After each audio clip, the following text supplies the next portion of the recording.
Hello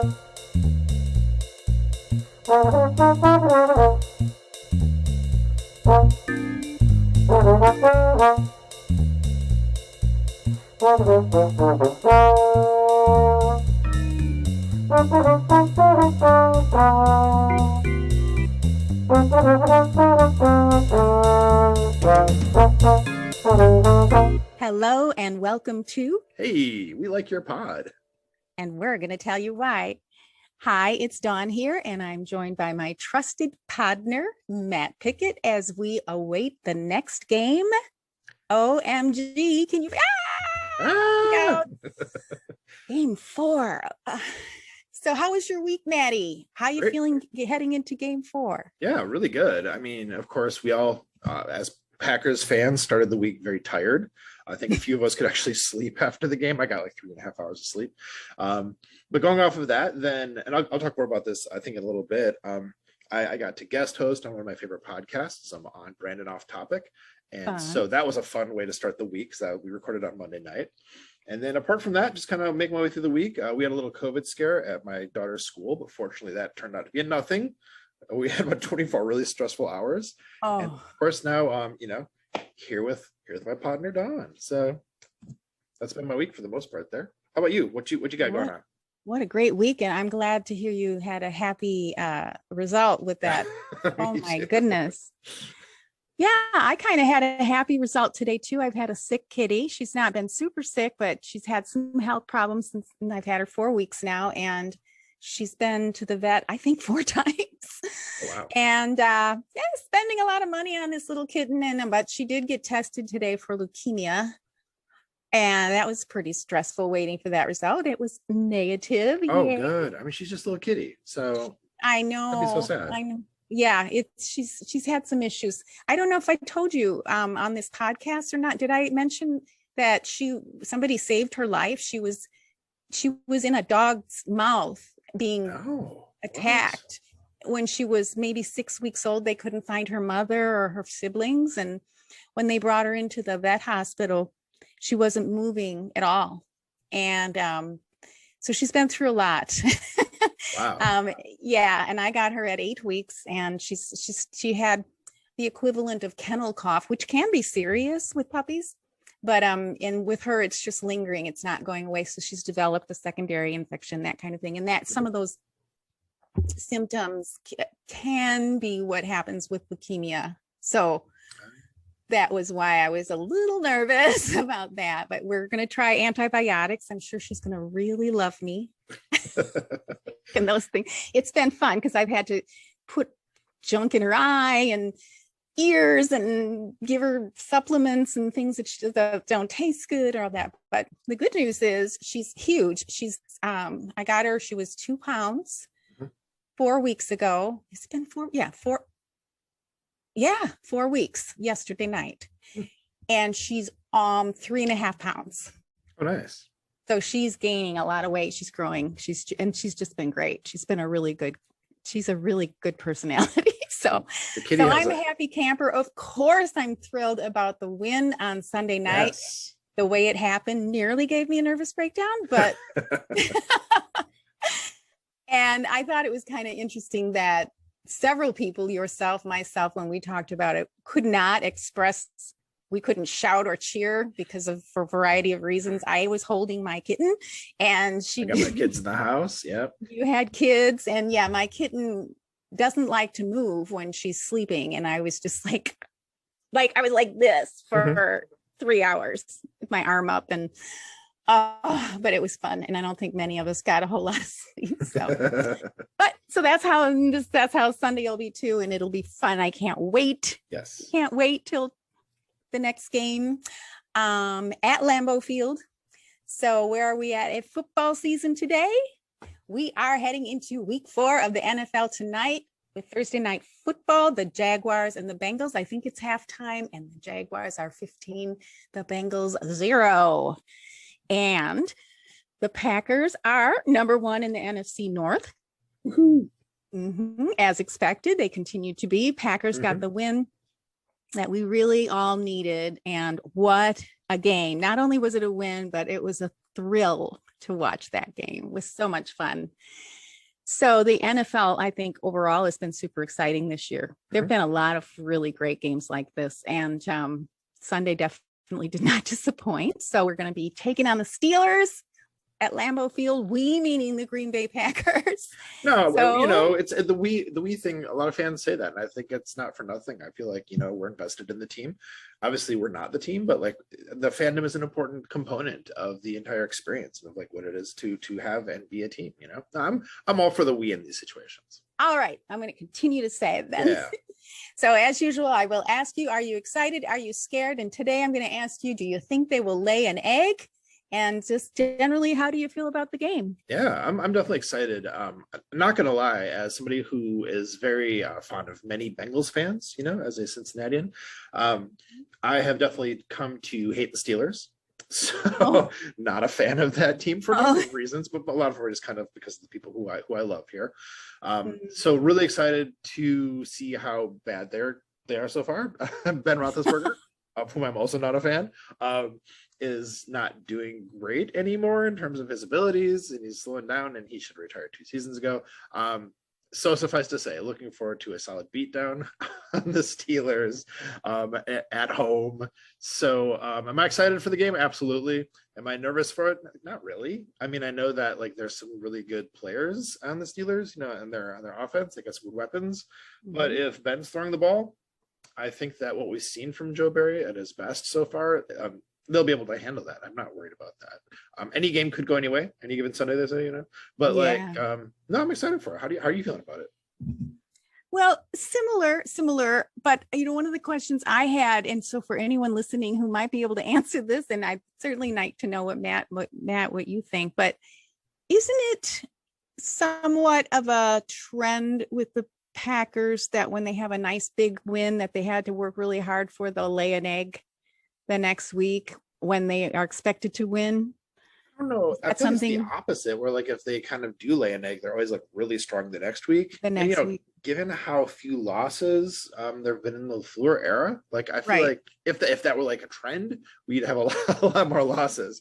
Well, it would have to be a trend given the more difficult win, like the real challenging wins. Sure. Yeah. That's what I meant. Okay. Well, I mean, I don't know. That'd be interesting to look into it. Like, kind of like, so like what were the big statement wins, big exciting wins from the last 2 seasons? What was the result of the season or the game after that? I'd be kind of curious to look at that actually. You might be onto something, Dawn. You might be. Yeah, I don't know. It was kind of in the back of my mind. Is that a thing? I mean, they've never had two losses in a row. Right. So they've definitely had wins in a row, multiple wins in a row. But all right, well, that was just something I'm like, I hope they're not asleep at the wheel next week. Yeah. Well, there is that concern, given like that sometimes they come out and don't have the juice. That doesn't usually happen at Lambeau, fortunately. So I think the fact that it is at Lambeau makes me feel not as worried about that aspect of it. But now we'll see. They could always lose. Could always happen. So. Don't say it. Don't say it now. we need to embrace. Why am I even saying this? What's wrong with me? We need to accept that and live with it, I think. So. Yeah. Well, I do wish that Sundays could run in slow motion. There's just so much football, and it's just such a fun day in general. I have a lot of other things going on Sundays, and it's just such a great day. I generally have a happy hour that I do every Sunday, but during football season, I switch it to Saturdays. So we've been doing that. We just go over here to Carlsbad Beach, and there's a great neighborhood. It's an outdoor bar, sort of. I don't know what to call it, but that's where that hot dog came from. That hot dog recipe that that I posted. I haven't eaten it because I don't generally eat meat, so definitely not hot dogs. But it's barely meat. I don't know. Yeah, right. Maybe it's not. I do eat tofu dogs. So so I'll be spending my Sunday here in San Diego, and I just I wish it could go in slow motion. That's all I can say about it. So you're here. Yeah. So we're going to talk about fulfilled expectations today, because last week we talked about expectations, and especially as it related to the game on Sunday night. And so now we can talk about those expectations fulfilled and how the media and fan base are feeling about running it back now. And my superlatives are a little bit different this week. So, but what do you have? What do you have for us, Maddie? Yeah, for my 3 superlatives this week, my first one is going to be most fun. Of course, we both enjoy, listening to the podcast, reading the articles, and I think we both find a lot of these things, really fun. But something this week was so fun. I loved it so much that I definitely just got to talk about it for a second. Right after the game was done on Sunday night, Dusty Evely and Ross Uglum did a quick Periscope kind of breakdown of the game. They kind of looked at some of the plays real quick, kind of went through it, and they were so excited, like we all were. Dusty was just giddy talking about the stuff, and Ross was it was like his mind was blown. And just hearing them talking about it and the joy they brought to it, it was the most fun thing in Packers media of the week. I love that. It was so great. Did you check that out? I think I quote tweeted it or something, or reposted it. I didn't. I know you and I got on and did a quick bonus episode after that, right? I don't remember what I was doing in between. I was really just excited. I probably just lost my mind in a good half hour there. I just was like, I can't believe it was such a great game. But I didn't catch it. Yeah, well, even now it's worth going back to check out, because just kind of reliving how much fun it was post game and stuff. It was cool. It's cool. Yeah. So that was my first one. My second one was funniest. So the funniest thing I saw this week in Packers media was this video made by Mike Camerlengo. I don't know the guy, so just kind of stumbling on his name here. Sorry, Mike Camerlengo, with his series he has called 60-Second Classics, and he did a 60-second classic of the last drive of the game. And so it's kind of a quick breakdown, but it was really funny. You'd have to go watch it to see how funny it was. I feel like talking about something that's funny without seeing the thing is kind of silly, right. But I did also quote tweet that, so kind of get that out there a little bit. But yeah, it's just really funny. Check it out. Thank me later, basically. Check it out. Have a good laugh. Exactly. Yeah. 60 seconds. Hey, it's just 1 minute in your day. It's good stuff. That's right. And so for my third and final superlative, the superlative itself is best podcast hosting. So I mentioned before that I got contacted to be the guest host on one of my favorite podcasts, On Brand and Off Topic. My pal Todd sent me a message on Monday evening and said, "Hey, you want to step in and help us?" And I was like, "Yeah, that'd be awesome." So that was super fun, getting to do the show with Todd and with Aaron Alice. And the thing is, so I listen to this podcast every week. I'm very much a loyal listener. I actually write little reviews on them after each episode. And Todd and Jimmy are a handful for sure. And I think for anybody to be able to rein them in and keep a show going is remarkable. And you can tell that listening to it, what a good job Aaron does with that. But then to actually live the experience of seeing her trying to manage the show, I don't mean try to, but very competently, very awesomely managing the show, keeping things moving forward when the show is known for being just totally off topic and kind of wandering in weird ways and people saying silly, crass, hilarious stuff. The work that Erin does as the host of that show is remarkable. And so she definitely deserves the shout out. Best podcast host this week, and probably every week, but definitely got to see it firsthand this week. So there you go. Those are my 3. I am going to definitely replay that. I know you mentioned it during the week and I meant to get on there, and I hope I can keep up, because it's kind of has a storyline that continues, right? In a way. A lot of running jokes for sure. Okay.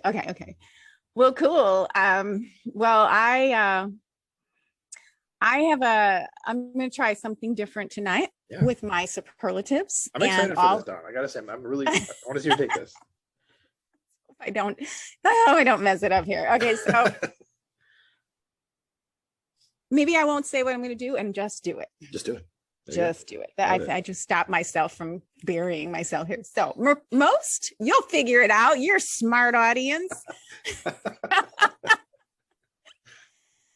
You can say, what did Dawn do differently this week? There you go. All right. Most perplexing. And it's a mispronunciation, and it's maybe a cultural thing, but I genuinely want to know, because I'm from Wisconsin. And I remember when I was fairly young, saying Jaguars out loud. And my brother looking at me and saying, it's not Jaguars, Dawn, it's Jaguars. Look at how it's spelled. And I'll never forget that. I was pretty young and I looked it up, probably back then, because I'm ancient. It would have been in the Encyclopedia Britannica or whatever. A physical copy. Yes, of course. And so it's Jaguars.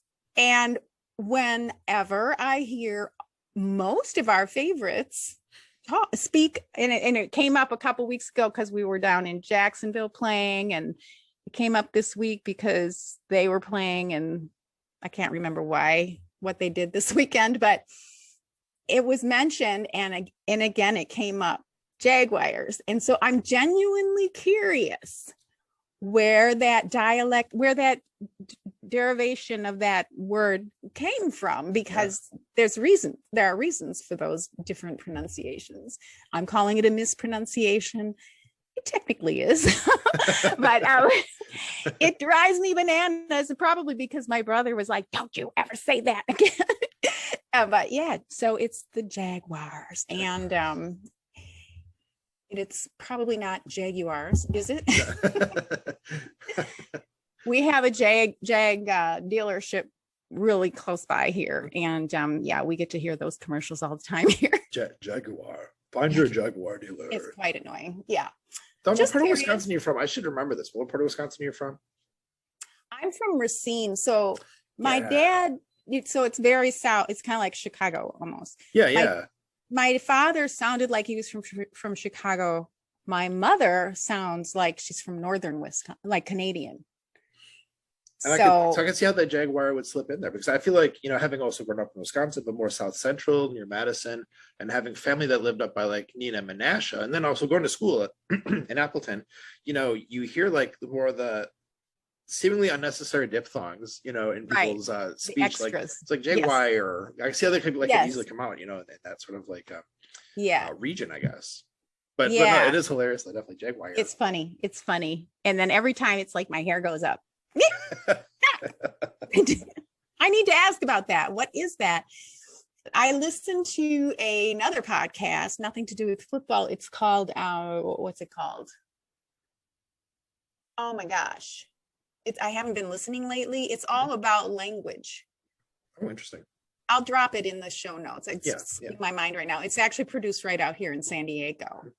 I'm very interested in linguistics and etymology and all of that. So it's interesting to me. Anyone have an answer? Let me know. Yes. And you can comment on Twitter, on Facebook, Instagram. We're everywhere, man. Wherever you can find us. YouTube even. YouTube, of course. Most realistic. I like to call Sarah from the Pack-A-Day Wednesday crew. Sarah Callagher. Sarah the realist. I consider Sarah the realist of those three. And I love that about her. So Sarah mentioned that the Packers are a momentum team. And I was kind of music to my ears. It doesn't take much for me. I was like, because I wasn't, I needed to hear this because, and for those of you, please listening, please answer this. It seems like I said earlier, for every big win, the Packers let us down the following week. Now, I don't know why I think that's, maybe I'm right, maybe I'm wrong. So you let us know. Am I right or am I wrong on that one? The other thing is I'm a very visual person and I think in images, and Sarah is a wordsmith. I appreciate a good wordsmith. So Sarah's realism, as well as her words and her post-game recap that you mentioned, I believe, or you retweeted, you quote tweeted and I retweeted your retweet. Her recaps are so good. They're so good. So good. Which brings me to most captivating. And that goes to Sarah the realist, who also pronounces Jaguars, but she's in Florida. So I don't know. Maybe she's from Wisconsin. Sarah, are you from Wisconsin? Maybe it's just, know that. I don't know. I know. It's come up on the show there before. Can't think of it now. Maybe it's just she moved in it, or maybe it's because she's hanging around with so many people from Wisconsin. I know I sound more like I'm from Wisconsin when I hang out with my family, even though I've been gone for more than half my life. Mhm. So, we pick up on those things. So most captivating. And that is the title to her post, the game recap that she does weekly. And captivating and or compelling. And it was, what if I told you it took only 37 seconds for greatness to happen? I just thought that was a fantastic title to her recap, and her recap was fantastic. So most captivating, most realistic, and most perplexing all go to the same person. Yay, Sarah. Sarah the realist. So I have a question I'm going to leave with the listeners. You mentioned how much sleep you got on Sunday night. I got very little myself. I can't remember anymore how much it was. I think I was up until about 4:30 a.m. though. Oof. Mostly, again, sorry, you're probably all sick of hearing about my kitten, but it did have something to do with her. Her coughing and sneezing. So anyone listening, let us know how much sleep you got on Sunday night. That would be such an interesting poll to take. And maybe I should do a poll on Twitter. Hey, so Matt, what do you think of my superlatives this week? Yeah, I love the multi-level shout out to Sarah, because like you said, I had reposted her recap. I've done that more than once now because she's so good at writing those. So I love that, of course. Sarah's awesome. So definitely love that. Yeah, she's awesome. There's so many that we love. I did have a couple of runners up. I'll go over briefly. Weirdest question of the week goes to Maggie Loney. What kind of gourd? I didn't mean to make you spit out your drink. I can't even say it without laughing. It was so funny. Yeah. What kind of gourd most resembles a football? I was like, what? Whoa, that's good. And the answer is even better. So you've got to listen to the answer. We'll pop into the show notes if you want to check that out. That was on the Wednesday pack a day where that came up. She's been writing really good questions for that the last couple of weeks. I know. So fun. We're bringing it. Best take. I had Peter Bukowski, Locked On Packers, on Stokes. Another thing that I just needed to hear. And he reminded us that our expectations, and this again falls into the expectations fulfilled theme that we've had the last week and this week. Expectations of rookies is that they are in position to make a difference. Okay, that they're just in position, they're rookies to make a difference. And so in that sense, Eric Stokes was practically perfect. And it just kind of, reminded us all to adjust our expectations of rookies. And I thought it was the best take because it was helpful advice for rookies and for fans as well. So yeah, I liked that for a couple of runners up. I couldn't decide this week. I had so much to say. I always do. I like that choice of the Peter Bukowski quote. When Peter is on, he hits it for sure. And I was thinking about something similar to that. There were people in the preseason who were amazing, but most of the people we saw in the preseason were the second, third, fourth string people, the depth chart. And so there've been moments where I've been like, oh, this one person who was amazing, why aren't they out there? It's like, well, that's not, we weren't there to select the most amazing people in the preseason. So tempering expectations for rookies, tempering expectations for the preseason stars as well. That's right. Yeah, we all need a little reality check here and there, especially when magical things like Sunday happen. Yes. We do, but that's all about expectations. And I like that. I like that professional advice from Peter. So Matt, any final thoughts for us before we hang? Final thoughts, I guess, just that, we're seeing just this amazing season stretch out before us. Perhaps Rodgers' last season, perhaps Devontae's last season with the Packers. And, though we're always going to be nervous about the games, that's natural. I think just a reminder to everybody, and I'm saying this to everybody and to myself at the same time, just remember to enjoy these games, even when they get stressful, when the 49ers, double up before and after halftime on points, even in those moments, it's so good to see the football. It's so good to have fans in the stands cheering and have that be, I think that's back in there, and just appreciate what we have. Those are my final thoughts. And I just want to also, of course, mention that, we appreciate you guys listening, and, please, if you don't mind, like, subscribe, rate the podcast. If we're on Apple Podcasts yet, I don't know if we are. Have you checked? I haven't checked in a few days, Don. Do you know if we're showing up? I haven't checked in a few days either. Hopefully we do have a link. We are approved, but we're just waiting. We're just waiting in line to be popped out of their little popper machine. Your pod popper. Yeah, let's pop out another pod today. But yeah, you can find us on YouTube. You can find us on Facebook, on Twitter, you even have an Instagram set up, right? We have Instagrams. How about that? I hope you Matt doesn't even know about some of the stuff I do. Matt, I hope you don't mind the stills, the screenshots I take. Not at all. No, not even a little bit. It's totally fine. I know them. I love them. It's like, oh, look at that. That's fun. Yeah. You reminded me of something on Sunday night. I don't remember what the question was that I had asked for Wednesday. I had submitted a question that got addressed on Pack a Day podcast.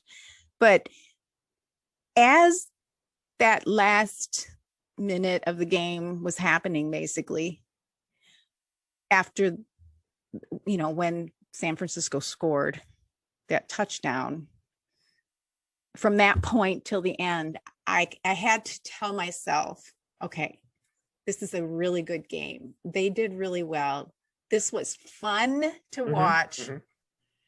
I just reminded myself to hang on to how captivating the game was and engaging. And I didn't, of course, I was like, oh God, are we going to lose now? Of course I had that thought. I think I was still trying to talk myself into not getting all upset and depressed.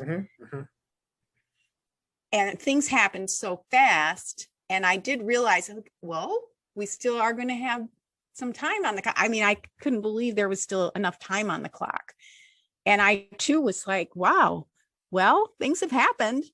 I mean, I listened to my game on mute, thankfully, because when I watched the replay a couple of days ago, Joe Buck, I think, was saying all the 49ers have to do is sack Rodgers. It was the complete opposite. He was coming from the 49ers side. Yeah. I'm so glad I didn't hear that, because I was thinking, well, all we have to do is get a field goal. There's time. I know it wasn't easy, but I did talk myself into just like, I'm going to, no matter, at least we had a really great game and the defense looked great and things were moving together. And of course I wanted to win. And I, of course, didn't give up completely, because I'm a super eternal optimist type person. I never give up until it's like, okay, it's really over. But yeah, so it was a great game, but that was my feelings. That I don't know enough about football to have been like super positive or negative either way. So maybe my ignorance saved me. But it was so captivating and so fun, and I really appreciated that game. But it was interesting this week to listen to and to see so many people talk about how they felt during that last minute, that last 37 seconds. Yeah. That last 37 seconds was just like, I mean, at that point, I'm talking about before we got back out on the field, where it was kind of like, oh man, they scored. Yeah. So it was pretty cool.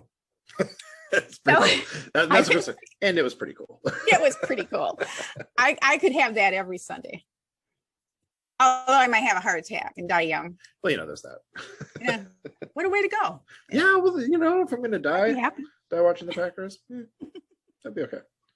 I was going to say I could live with that. No, that's not how that works. No, you wouldn't live with that. Opposite. How it works. All right. Well, Maddie, thanks as always for being such a fantastic co-host with me tonight. And thank you all for joining us here. We are both so glad to know you, to be fans of you, and to have the luxury of being fans of the most storied team in the NFL. We appreciate your support, your subscriptions, and sharing our pod. And we look forward to seeing you next week on Hey, we like your pod. Bye for now, everyone. Bye, everyone. Enjoy the game. Yes.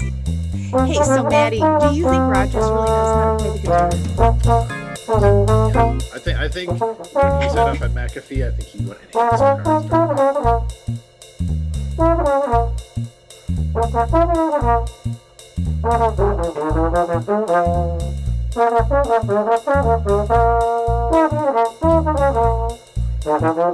cards.